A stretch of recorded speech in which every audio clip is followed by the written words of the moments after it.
और अब एक खास बात, देश सहित पूरा विश्व नोवेल कोरोना वायरस रूपी महामारी से जूझ रहा है। कई शहरी क्षेत्रों में धारा 144 लगा दिया गया है। ऐसे में आरजे रमझाझर भी आपसे अपील करता है, बिना कारण घरों से ना निकलें, समय समय पर हाथ अपना साबुन से जरूर धोएं और बेवजह फैल रही अफवाहों से दूरी बनाए रखें। यकीन माने, भारत सरकार सहित शासन प्रशासन इस महामारी को जड़ से उखाड़ने में जल्द ही कामयाबी पालेगी।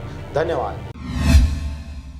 नमस्कार, स्वागत है आपका आरजे रमझाझर में। मैं हूं पुखराज सिंह। बलौदाबाजार जिले में सब्जी के ओवर रेट की शिकायत पर ओवर रेट बेचने वाले व्यापारियों के विरुद्ध ताबड़तोड़ पुलिसिया कार्रवाई की गई। देखिए रिपोर्ट। कलेक्टर कार्तिकेय गोयल के निर्देश पर सब्जी की ओवर रेट के खिलाफ बलौदाबाजार शहर में शुक्रवार को ताबड़तोड़ कार्रवाई की गई। कोरोना वायरस के कारण आपूर्ति कम होने का बहाना बनाते हुए शहर के कई सब्जी विक्रेताओं द्वारा रेट एकाएक बढ़ा दिया गया था, जिसकी सूचना को गंभीरता से लेते हुए एसडीएम लवीना पांडे ने नगर पालिका की टीम को आकस्मिक जांच के लिए तत्काल रवाना कर दिया।